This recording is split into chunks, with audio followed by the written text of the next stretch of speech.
Hello out there. Welcome to a truncated version of the Triple Threat Podcast, episode number 7. This is take 2, although we take 1 for all of you. So here we are. My name is Alex Vaughan. I'm here with Matt Vaughan. Will Vaughan. You missed so much good stuff, but let's continue the conversation. Alex, Mario Kart, don't drink and drive. Go.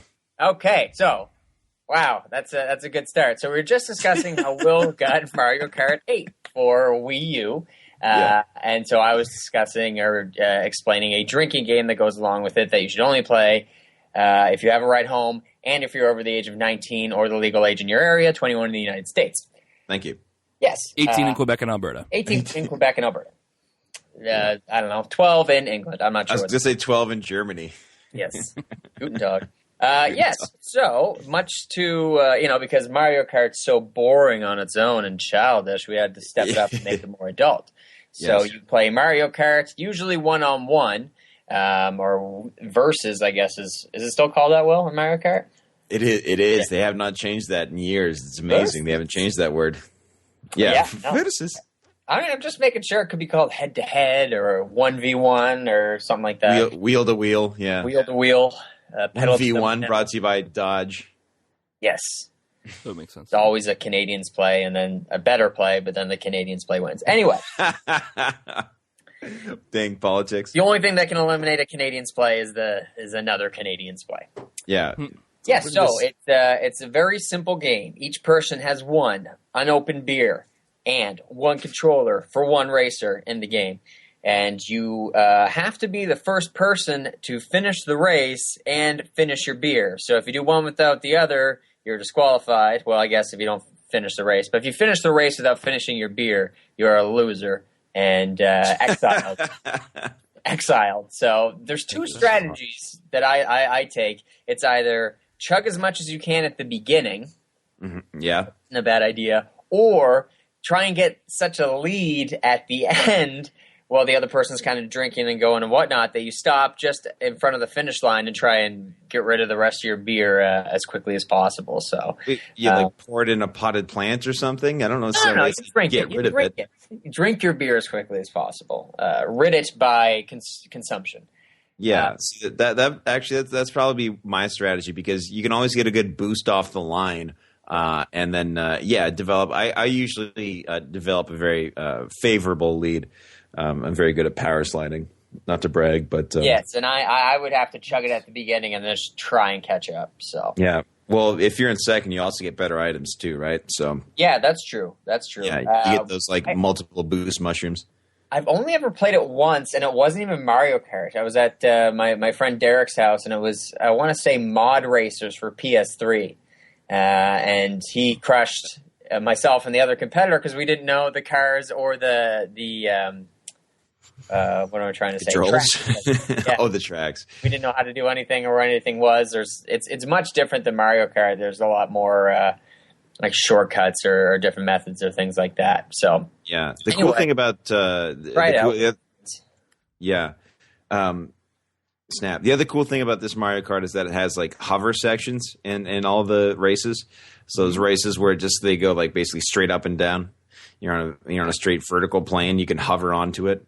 And if you bump into a racer when you're hovering, I think he gives them a boost. Or you a boost. I don't remember. I think the laws of physics are reversed. So if you're what are the physics there? Yeah, well, if you're a light kart and you bump to a heavy kart, usually you'll get kind of thrown aside. But when you're hovering, if you're a light kart and you bump to a heavy kart, you get a boost. And so the light and heavy has to do with the racer, I assume, or I mean. Yeah, there's weight. So when you choose your racer, your kart, your wheels, and your glider, it has stats like speed, acceleration, handling, traction, and weight. It's all you can see all those stats. So if you're a light kart racer, say Baby Mario, and you hit a heavy racer, say Bowser, then you'll usually go flying. But when you're hovering, if you're a light kart, you'll bump into a heavy kart, and then the heavy kart will go kind of off the rails, so to speak. Sure. But I digress. Mario Kart 8, very fun game. Matt, you saw a movie last week with no karts in it, sadly, but it had a couple of mutants, I think. Yeah, just a couple. Just a couple. And like it's a cast of like 8,000 characters. Yeah. Delightfully overstuffed movie, X-Men Days of Future Past. So, Will, you saw that one. Alex, did you see that yet? No, I haven't had a chance to. This weekend was busy as hell for me, so I don't know. I haven't seen that or Godzilla yet, so we'll do our spoiler-free as much as we can. Actually, no. You know what? I won't even say. Well, maybe I won't admit to this, but I guess I will. I have not seen X-Men First Class. Okay, so highest recommendation, watch that first. Yeah, I hear good things about it. I like whatever his name is, Will McAvoy and James McAvoy. Yep, sure, and Michael Fassbender. So, well, they're a delightful duo. First, should we do our First Class review first? I actually wish I wish I revisited First Class right before seeing Days of Future Past, because it has a lot to do with First Class. This film is a great amalgamation of both series, both timelines, so to speak, directed by the man who first brought X-Men to the big screen, Bryan Singer. And I watched, actually, this was on the Movie Channel a couple days ago, I watched the end of Jack the Giant Slayer. And what I forgot about Jack the Giant Slayer is that it's directed by Bryan Singer. Right. And also stars Nicholas Holt. Is that how you say his last name? Yep. Yeah. Easy as that. Mr. older brother. Yeah. Nick Holt. But yeah, it starred Nick Holt and it was directed by Bryan Singer. And I have to say that Days of Future Past was a much better film, even though I only saw the end of Jack. It left much to be desired. Days of Future Past, I would like to go back and revisit that in theaters because it's a thick film. It's dense. It's a long movie, but there's a lot going on, I think. And also, there's the whole timeline thing. And no, it was just cool. This is a really cool flick. Except my roommate, he was like, he hadn't seen Godzilla or Days of Future Past, and he was like, should I see both in a row and like get a double feature? And I was like, it's a terrible idea because that's way too much, building destruction. Right. Yeah. It's way too much CG things blowing up. Done well, but it's just disbelief for so long, I guess. Yeah, I mean it's done well, but it's I always like to follow up an action movie with like a comedy or something like that. You know what I mean? Or watch. Yeah, exactly. Finish up Les Mis and watch. Follow it up with Blended or something. Something delightful that all the kids like. Blended did very badly at the box office, just like Alex wished, by the way. It was like the It's Pad of 2014. No, it didn't, though. Blended? Yeah. It made $18 million. That's not that much for it, though. Terrible amount of money. That's way too many people seeing that movie, though. Like, it's on the number. I mean, that's not wrong. Like, no. Come on, everyone. I thought we agreed that we weren't going to do this anymore. So listen, I bought an $18 ticket 1,000,000 times. I don't see anything wrong with that. Okay, so worldwide, it's made $25 million off a $40 million budget. That's not good. Yeah, but it's been out wait till next week. Where it's only been out 1 week. It'll make the budget back, and that'll just no, it won't. To continue second. I'll tell you, the domestic is 91% of that. Who's going to see Blended in the next 2 weeks? It won't get over 30 million. Especially when like A Million Ways to Die in the West is out. So the R-rated crowd will see that movie. They'll see A Million Ways to Die in the West instead. And I haven't seen anything on that. I've only saw bad reviews. Yeah, me too. Yeah, not enough laughs. Really? Yeah. Yeah, more japes and jests. I thought it would go the other way, like too much, riffing, not enough story. Not enough Griffin. Oh, that would have been a good line for Family Guy. There's no Griffin. Not enough Griffin. Family Guy, who had Cleveland Brown recently returned to, by the way. Oh, no. Wait, his name is Cleveland Brown? I only put that together just now. Yeah, Cleveland Brown, funny. yeah. Spice Girls name is Melanie Brown. What's your point? Don't you know? Well, because he's talking about the football team, I assume, and not the fact that he's a black man, right, Matthew? Yes. The football team. Unintentional racism. Well, it's 100% intentional racism. Yeah. Wait, what? Not on your part, but on the Family Guy part. Yes. No, Cleveland. He recently returned to Family Guy, and he's like, "Hey y'all," and they're like, "Oh, we didn't actually know you were gone." They just tore up the Cleveland show, which was funny and deserved. Speaking of unintentional racism, I was in Niagara Falls this weekend. Nice segue. I like it. This week, and coming from Nova Scotia, we have basically one color of squirrel, which is, a chestnut brown, maybe. Sure. A walnut brown. In Ontario, they have darker squirrels. Some would classify them as black, gray, whatever.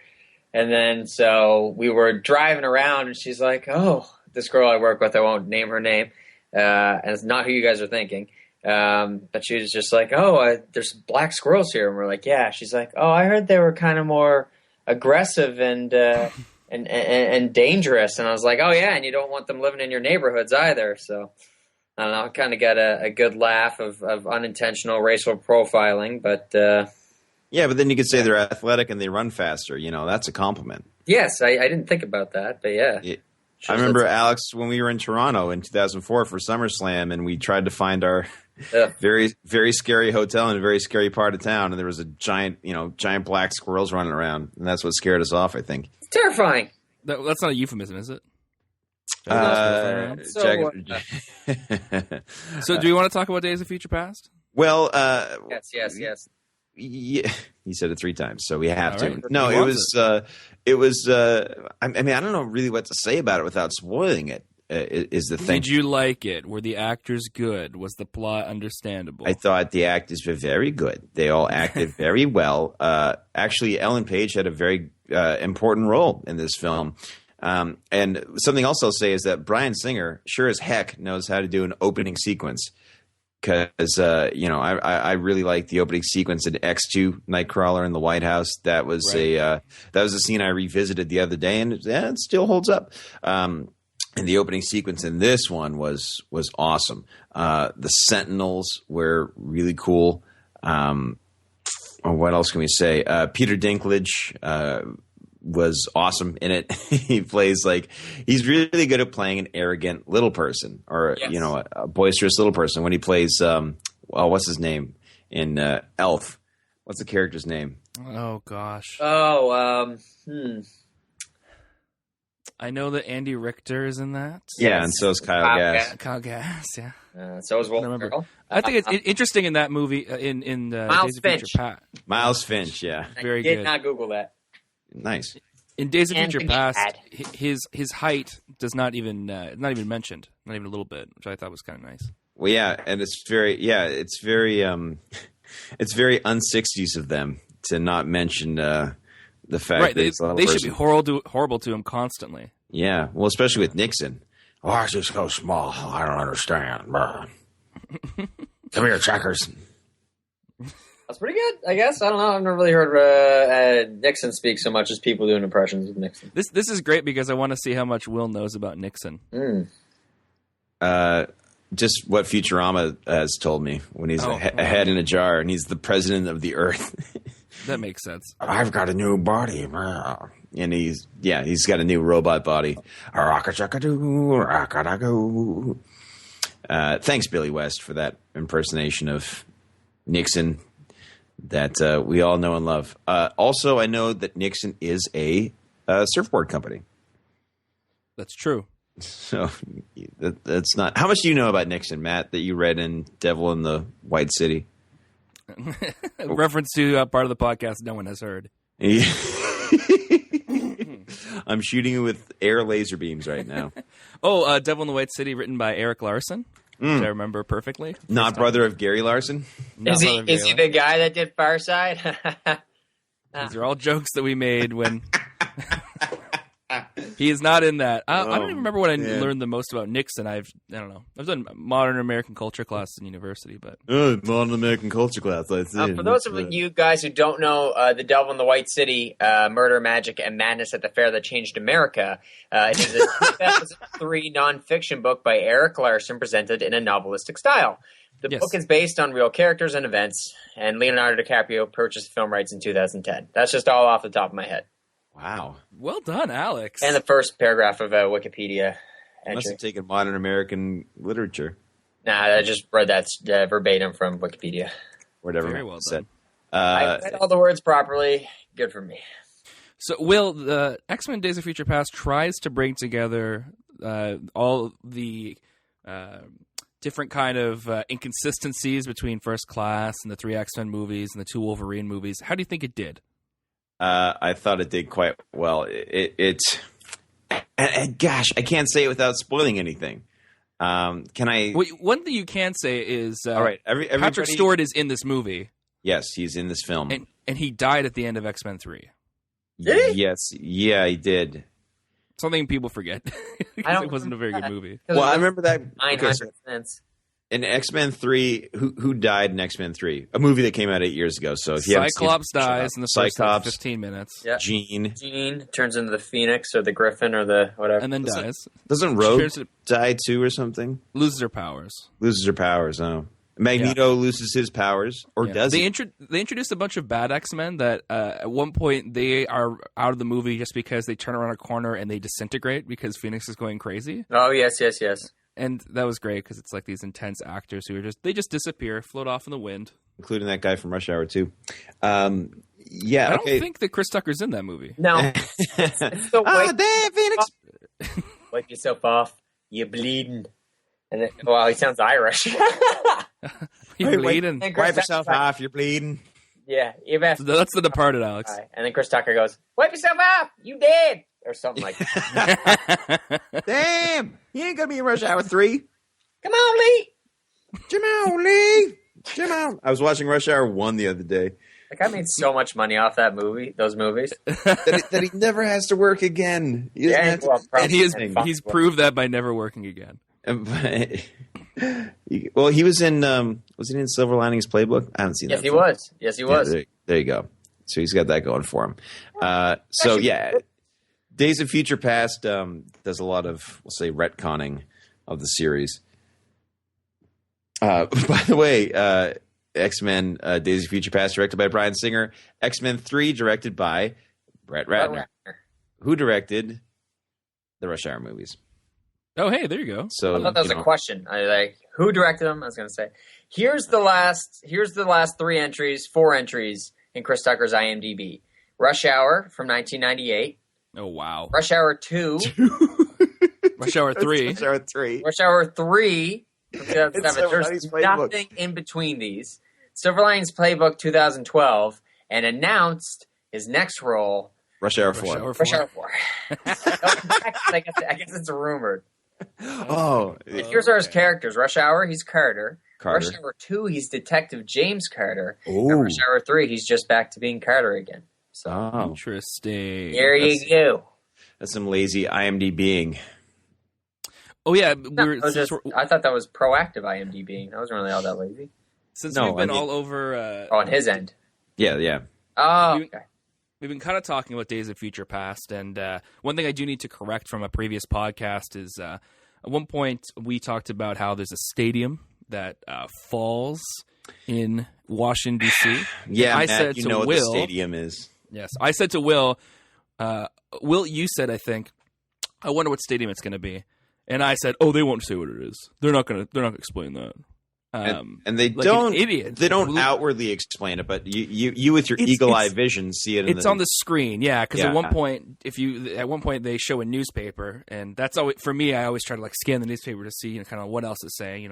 What else is going on? Even though Doc Brown's been committed or commended.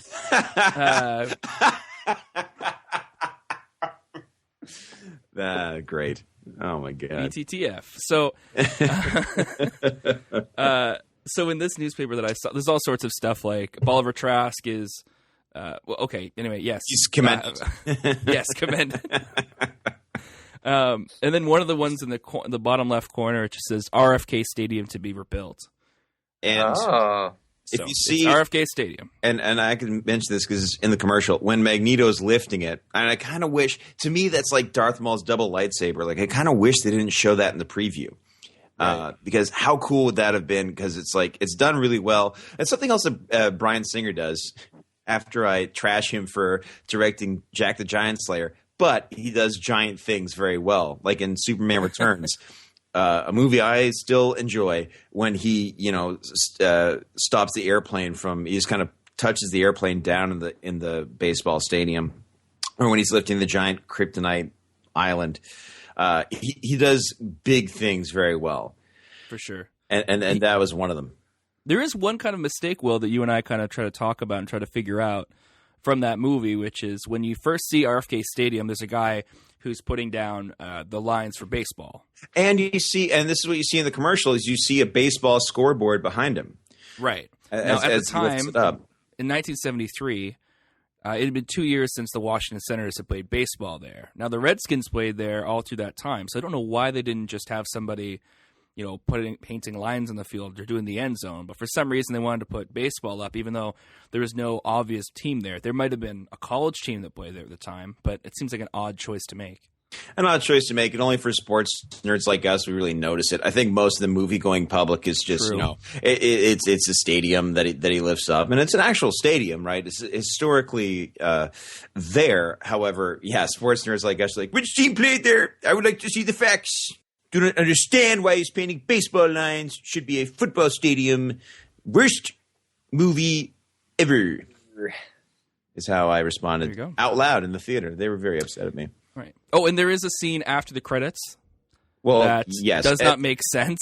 Well, it doesn't. My roommate left. He's like, "Yeah, I left. I didn't see the scene. Was there a scene after the credits?" Like, you shouldn't even ask that anymore. That's not a question.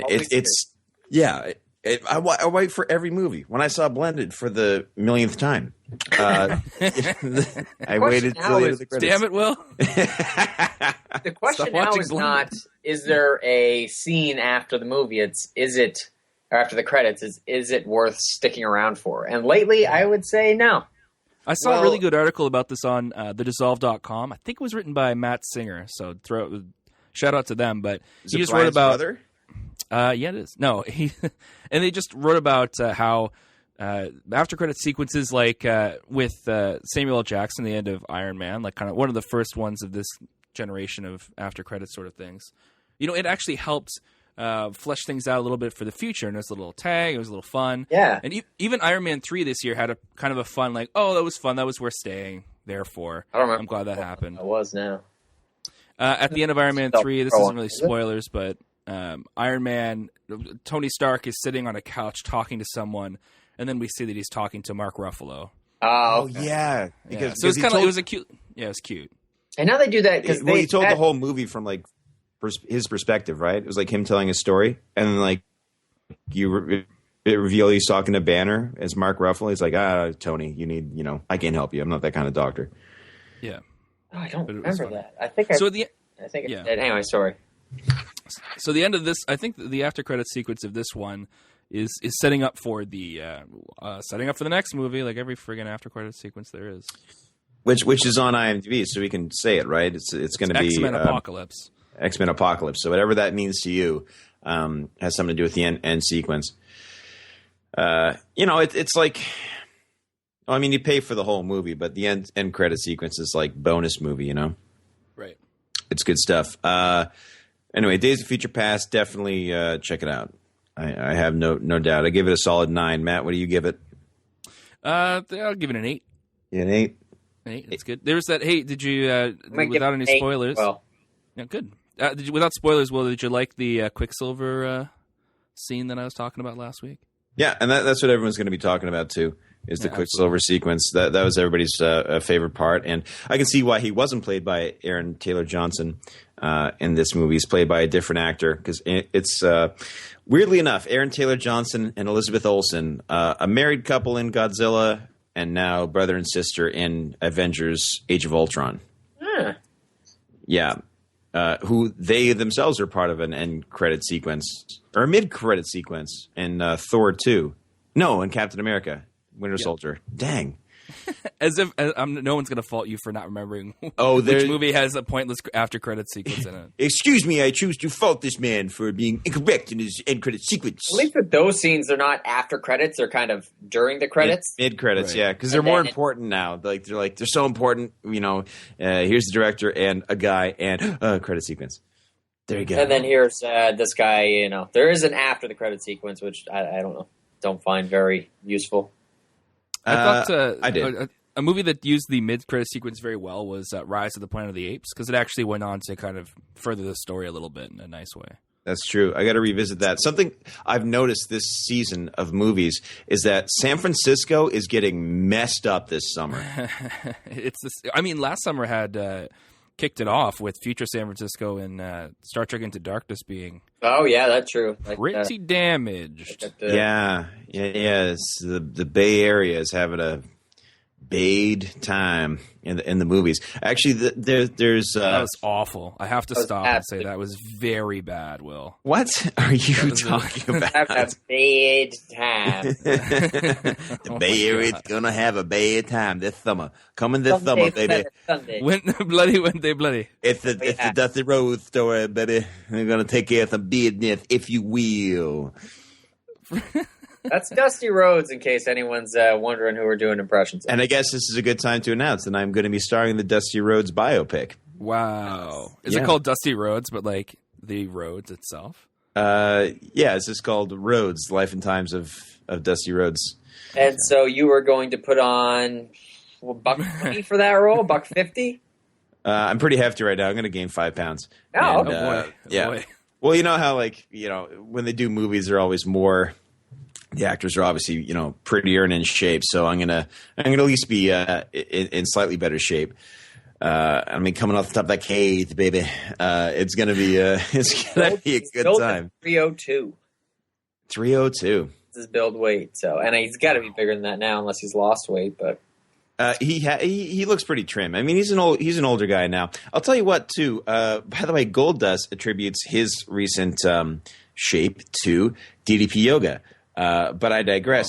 Cody is he's in pretty good shape. Yeah. You see guys, it's like Mike Rotunda, IRS. His kids are Bray Wyatt and Bo Dallas. Yeah. And Bray's a big guy, but Bo's not a big guy, but he's got that a little extra build, doesn't he? Well, Bo has a bit of a spare tire on him. Oh, does he? He does. It's kind of absolutely. Funny. Believe it. No, the other guy who he's in NXT, and this is going to be fun trivia for you guys. His name's Mojo Rawley, and he's very, very energetic. His thing is he doesn't get hype; he stays hyped. Right. Okay. I do. I think you know where I'm going with this. Of his, maybe. Yeah. So he's got a bit of former football player. He's got a bit of extra weight on him. He's friends with Gronk. Gronk was tweeting about him a couple weeks ago. Really? At NXT a couple of months ago, he was in the crowd. Rob was. Yeah, Gronk was in the crowd. Just to be clear, everyone, we're talking about Rob Gronkowski, not Chris or Dan or Joe or Mike Gronkowski. Or Dances with Gronkowski, or Bubba Ray Gronkowski. Exactly. Any one of those Gronkowskis. I would like to mention another film that I saw this past week called The Grand Seduction, starring Brendan Gleeson and Taylor Kitsch. Oh, filmed in Newfoundland. Starring a lot of cast members of This Hour is 22 Minutes. And Gordon Pinsett, who's a Canadian legend and also Newfoundlander. I thought it was quite a delightful little film. A very crowd-pleasing comedy. If you want to see a nice crowd-pleasing comedy and not a crowd-queasing quality, as in the film will make you queasy to see it, like Blended, check out The Grand Seduction. Made me pine for Back Home. It was quite lovely. Yeah, and that's actually a movie that I'm glad to see kind of making the rounds now, because it kicked off the Atlantic Film Festival last year, which is an aspiring film festival. I'll say it's not your Cannes or Con, whatever you want to call it, or your TIFF. Just Cannes. So just Cannes. Yeah, it's not James Caan, it's Cannes. Catch us can. Yeah. And so, it's good to see it finally getting a release, and I didn't get a chance to check it out then, but I will be checking it out now. So it's a good, Atlantic Canadian set film, which would be, close to all our hearts, and it's good to see it get released. Yeah, it just came out this past weekend. and it's definitely one you should check out. I think it's a good one for the folks to see. I think big parents will like it. Too. Have you guys ever seen In Bruges? No, I haven't seen In Bruges. Oh, there's that, and I know Voldemort and Mad-Eye Moody swear at each other a lot. Yeah. Well, it's true. And what's the other one? He's in another one. The Guard. Just check them out. They're kind of European comedies, but The Guard and In Bruges are must-sees, I think. Even if you're not from Europe. I'm just saying it's kind of that style without getting too much into any, technicalities because I don't know how to use words. But yeah, it's a really good movie. I think they're written by brothers. One's Martin McDonagh wrote In Bruges, and then I think his brother wrote The Guard, or they just have the exact same last name and stuff. So they're playwrights, but they also wrote those films. So they're really, really good. Really worth checking out. Hysterical. Good for them. And movie I saw yesterday on my flight home was a little Canadian film movie. A film movie? I got no reaction out of you, Will, when I sent that picture, but a little Canadian movie or Canadian film called Date and Switch. It's because I was at work. I couldn't really respond. Known as so, was it good? You know what? I actually, and I am not one to mince words. I actually hated this movie a lot. I found it pretty enjoyable. I was actually kind of surprised that I don't believe it's ever had a release. Has it, Will? No, it's on VOD.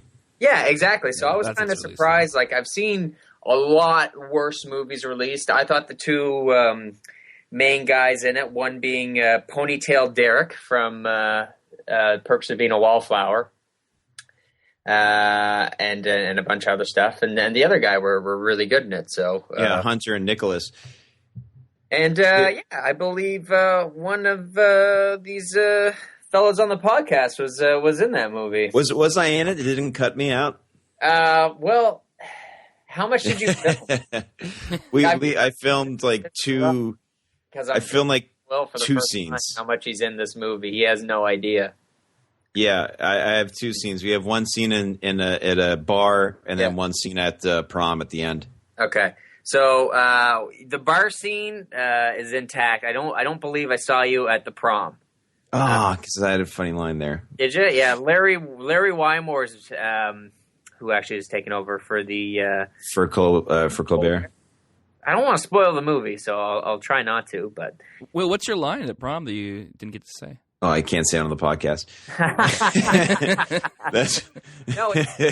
So buy the Blu-ray. Maybe it's in the deleted scenes. Yeah, it's definitely a hard R in terms of language. But the bar scene's intact. You're in it for a little bit, but I didn't see it at the prom, which I was expecting you to because I believe you had mentioned something about it. I'd say it's worth checking out. Worth maybe hopping on a flight if you're flying in the next couple of weeks. Check out Date and Switch. Alex, I gotta ask: is there a title drop in the movie? I feel like there wouldn't be. There is on the old title. Yeah. Oh, okay. It was known as Hey Dude, and they say it a couple times, but there's no Date and Switch. Clever name. Just doing the old Date and Switch. It sounds more like a rom-com kind of name. Yeah. And Matthew McConaughey and Date and Switch. Well, let me ask you this, and I don't even know if you know, but do you know the Human Giant connection in the movie? Is it like the writer know the Human Giant guys? Well, the writer's he's the bass player for Mouse Rat, Alan Yang. Alan Yang, yeah. Oh, really? Yeah, he's not Burley, but the bass player. Yeah, the bass player. Yeah, because Aziz Ansari and Rob Hubel have kind of. Oh man, I just spoiled that. Oh, have a scene / a cameo, and I just thought that kind of maybe it's just coincidental, but they're both in it for a short amount of time. Well, there you go. They actually released two. They released the If I Stay poster. Okay. And I think I'm on it. Really? Yeah, because it has a shot of the back of the ambulance and some EMTs hunched over her almost dead body. So I might be slightly in the. Well, it's not a spoiler; it's in the trailer. Yeah. I might be in a poster. So I think there's more Chloe Grace Moretz on the poster than me. However, there is still me on the poster. That makes a bit of sense. So there you go. Definitely check out the movies I have. So yeah, for the listeners out there, the required one, Will. Yes. Yeah. Yeah. For the viewers, viewers, the listeners out there, there's a couple of movies that are required viewing, and these are all excellent films. I Love You, Beth Cooper. Amazing film. It's great. I wonder how many of these I've seen so far. 0. Okay, I saw that in theaters. So did I. A-Team, which don't see that in theaters. Definitely see the extended DVD version. Great film. And also check out If I Stay and Date and Switch. There you go. And I think that's it. No, you're in something else, aren't you? For movies, Edward, but Edward's not out yet. But that's actually a good one. That's actually a good one. So that's a smaller budget one, and we don't know if that might do the festival rounds. It might do TIFF. We'll see. It's TIFF. That'd be nice. If it is, I have an actress that I can interview on the podcast. That yeah, there you go. I just dropped that. Thanks for listening, everybody, to our truncated version. We gotta get down the road here. Yeah, but what you missed Niagara Falls talk. Oh, you missed that. Movies we Sam watched. Skarsgård is in Zoolander. He's Minkus or Minkus. Most of the things I said, actually. So you missed the best part. Yeah, Will went to laser tag. We're not making this up, and I never came back. Thanks a lot for listening. Again, we appreciate you subscribing and downloading, and give us your stars on iTunes if you like us. You can follow us on Twitter. I'm at William C. Vaughan. I am at MP Vaughan. And I am at Evaunix. EVAUGHANICS. All right, folks, we appreciate the listens. Do something good for someone you don't know this week, and we'll catch you. That's how JR ends the shows, and our tomorrows aren't guaranteed. And we'll catch you guys down the road. Yeah. Bye. Bye. Love you.